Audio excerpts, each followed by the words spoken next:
Hello, my name is Ren Schillinger, and today I'll be presenting on how globalization has changed Pacific Island tattoo traditions. My topic was Pacific Island tattoo traditions in dysphoria communities. First, let's talk about some of the issues that I will be covering. First, I will be talking about globalization's impact on Pacific Island tattoo traditions. Then I will be talking about cultural appropriation of Pacific Island tattoo traditions. And then I will be talking about how globalization resulted in the near removal of Pacific Island tattoo traditions. Some of the cultural context behind the issues that are being discussed is that many Pacific Islanders disagree with foreigners getting traditional tattoos, and that is mainly due to the issues that I will be discussing today.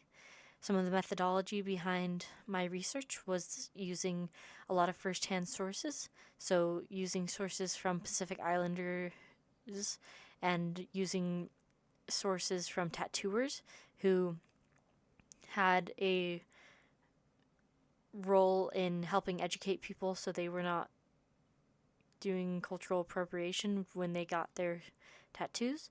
And then I will also be using a historical lens for a lot of my sources, meaning I will be using sources that are older or cover the history behind a lot of the tattooing traditions that the Pacific Islanders have. And my thesis statement is that globalization has impacted Pacific Island tattoo traditions. Then these photos are from the Art of Polynesian Tattoos, exploring their rich history. First, let's get into some of the terminology. First, we'll start with globalization. Globalization is the act of globalizing or extending to other or all parts of the world. It can also mean worldwide integration and development. The Pacific Islands are the islands and island groups of Melanesia, Micronesia, and Polynesia, located in the western and central Pacific Ocean. Tattoos are the act or practice of marking the skin with indelible patterns, pictures, legends, or etc. by making punctures in it and inserting pigments. And then cultural appropriation is the adoption, usually without acknowledgement, of a cultural identity markers from subcultures or minority communities into mainstream culture by people with a relatively privileged status. The photos on this page are from a brief guide to main Polynesia tattoos and Polynesian tattoo art, history, symbolism, and modern influence. Next, let's move on to some Pacific Island tattoo traditions. Historically, there was no writing in Polynesian culture, so the Polynesians used tattoo art that was full of distinctive signs to express their identity and personality. These tattoos would indicate status in a hierarchical society, as well as being representative of their sexual maturity, genealogy, and one's rank within the society. Nearly everyone in the ancient Polynesian society was tattooed. Tattoos were also a sign of honor. As in ancient Samoa, tattooing also played a hugely important role in both religious rituals and warfare, and the permanent marks left on someone after they have been tattooed would forever remember and commemorate their endurance and dedication to cultural traditions. Next, let's get into some of the Pacific Island tattoo history. Firstly, they had what types of tools did they use? They used these tools right here, which were little hammers and pigments, and they would use these little needles to inject the pigment underneath the skin of the person getting the tattoo. The history of how they did tattoos was also coming from a thing called tata, which has many meanings, including rightness and balance. The ta in tata means to strike, and the word stands for the tapping sound that a tattooist's wooden tools would make. And then the ta at the end of it stands for reaching an end or a conclusion, as well as battle. So it has multiple meanings, and therefore the word tatau refers to everything from the tattooing itself to the method used for striking rhythmically with a wooden tool and the sound made during the process, as well as the cultural significance as a symbol of honor and victory. Then we also have the stories of the two sisters, who are very important part of Pacific Island tattoo history. The Samoan mythology specifically tells around the Tatau story of the twin sisters Telefigia and Tema, who swam from Fiji to Samoa, carrying with them a basket of tattooing tools and singing a song of how only women get tattooed. And as they swam back, they saw a clam underwater near the village of Flauopu on the island of Sauvie and dove down to get it. But when they resurfaced, their song was being sung with the lyrics changed to only say that men get tattooed. This song is now known as the Pasel Ole Pio or Pesa El Tattoo.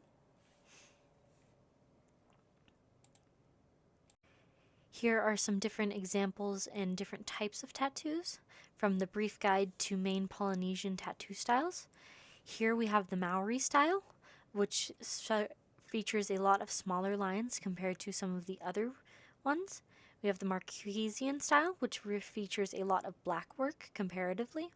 We have the Samoan style, which focuses a lot on small intricate details, as they all do. We have the Hawaiian style, which is this one. Then we have the Tahitian style, which is this one. Next, let's talk about how globalization affects tattoos all over the world. When colonists first arrived in the Americas, they would have seen tattoos on the indigenous people they have met. However, colonists did not adopt this practice from the indigenous tribe with whom they encountered and cohabited. One of the earliest official and visual records of European Americans with tattoos was documented in 1790.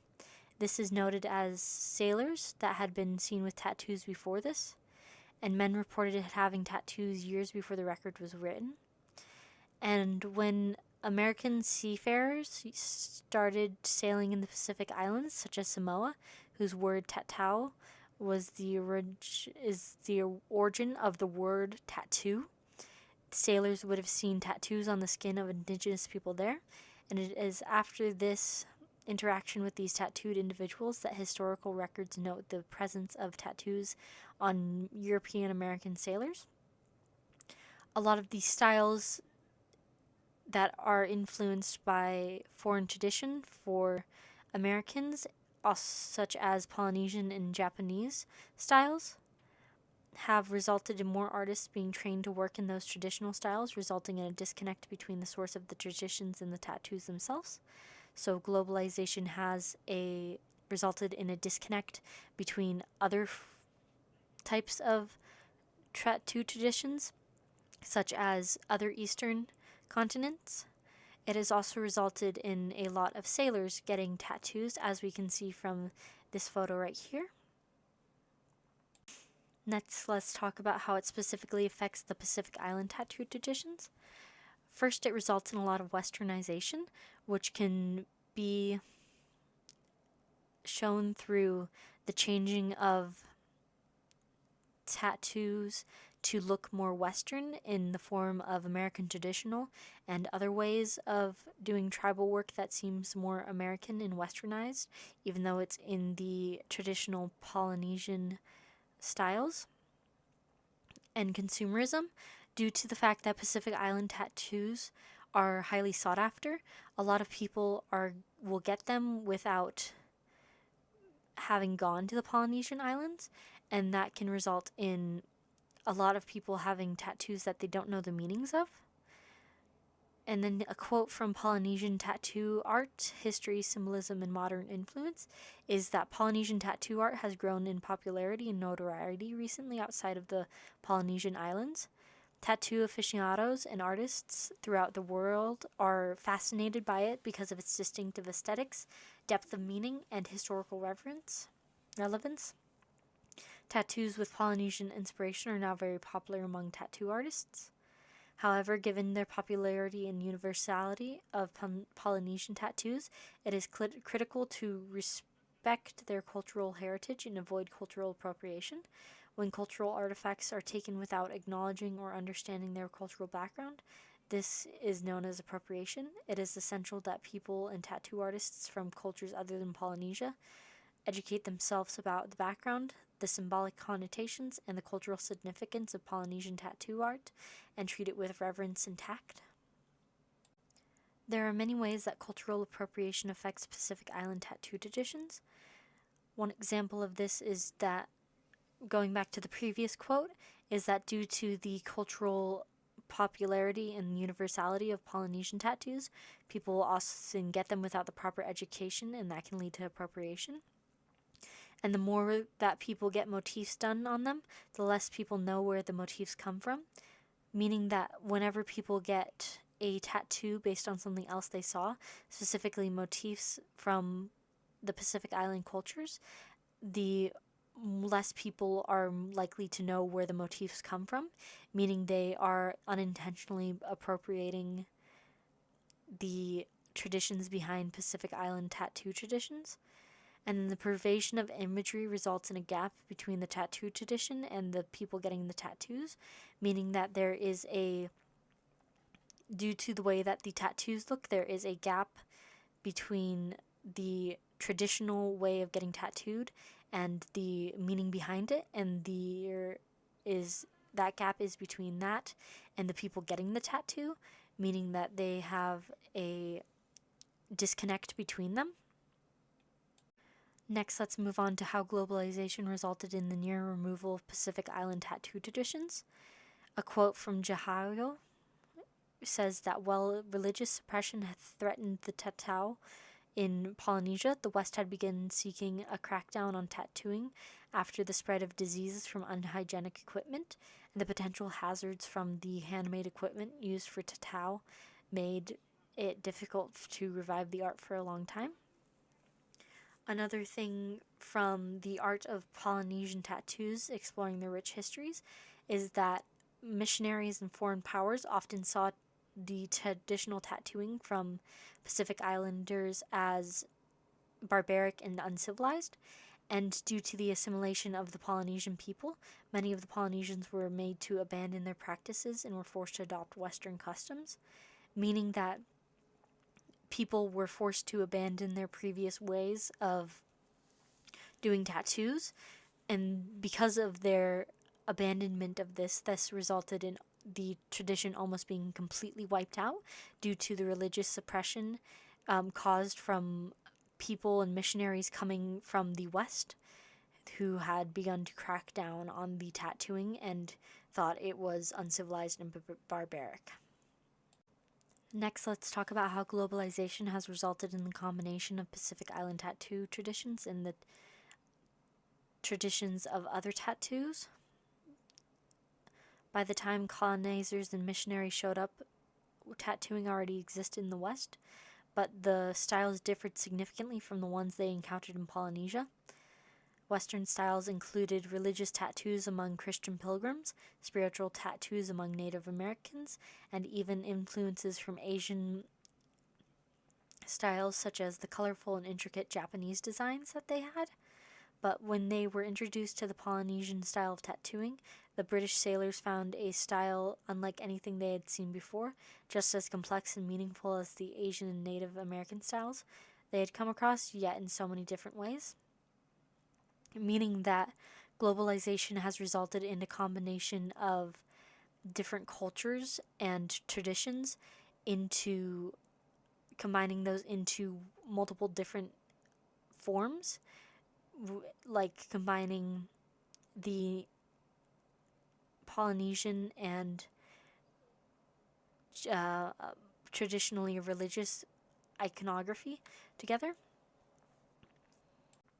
Next, let's talk about how technology, consumerism, and culture affects local traditions in other parts of the world. Here is a quote from Reader's Forum: "Keep the sacred Polynesian traditions between the Polynesian people." It says, quote, "Some Polynesian groups, however, have voiced worries over the commodification and commercialization of traditional tattooing customs. They contend that the widespread acceptance of these tattoos is diluting or distorting their meaning, and it is essential to hear and appreciate these viewpoints, as well as engaging in discussion and supporting ethical and courteous cross-cultural exchange."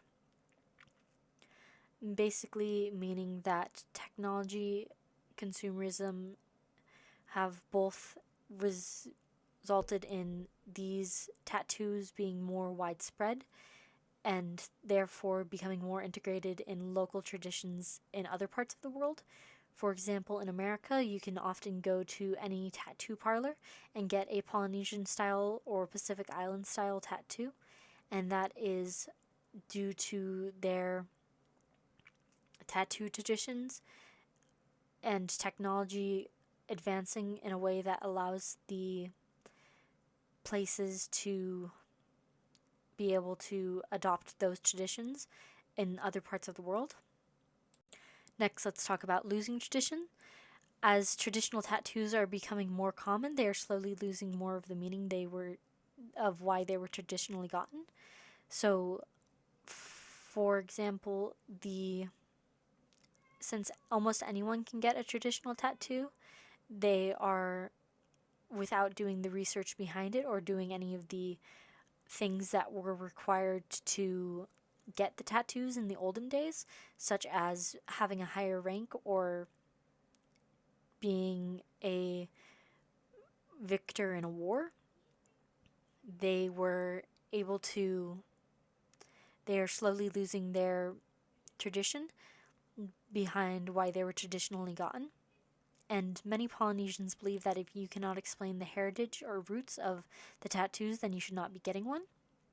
Meaning that a lot of people think that you shouldn't be getting a tattoo if you cannot explain the tradition behind it, or if you do not know the tradition behind it, as it can result in some of the tradition from the original tattoos being diluted or seemingly disruptive.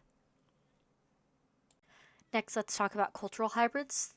Through Western and Polynesian cultures, tattoos are often combined in their art styles in their traditional ways, resulting in cultural hybrids through combining in the artwork. One example of this is people getting traditionally like American trad style tattoos in the format of, in the same way that they would traditionally get tattoos from Polynesian culture, such as using the same tools that they would do it, but in the style that is traditionally American or Eastern Asian. The combination of art styles and traditional practices also results in many different cultural hybrids, including other Eastern traditions. For example, Japanese and Pacific Islander traditions have often been combined, which result in multiple different styles and traditional practices being formed and created. So, can we speak of the local anymore? There has been a recent large trend of people going to the Pacific Islands just to get tattoos. So technically they are still local, but there is a lot of appropriation that can go on in combination with the traditions of the locals. This is due to the fact that a lot of the people going to these islands are not doing their research beforehand, and they are just getting tattoos there because they are traditional, and even if it does not relate to the person's cultural or heritage. And due to the fact that a lot of traditional methods are shunned and frowned upon by religious people, we will see a lot less use of traditional methods, specifically with the hammering method with the needles that we saw in the tattoo. So, in conclusion, globalization has resulted in the changes from traditional methods and techniques into newer and fresher ways, specifically due to the fact that Western missionaries came over and were cracking down on the old ways that people were making tattoos due to the fact that diseases were being spread through unhygienic materials.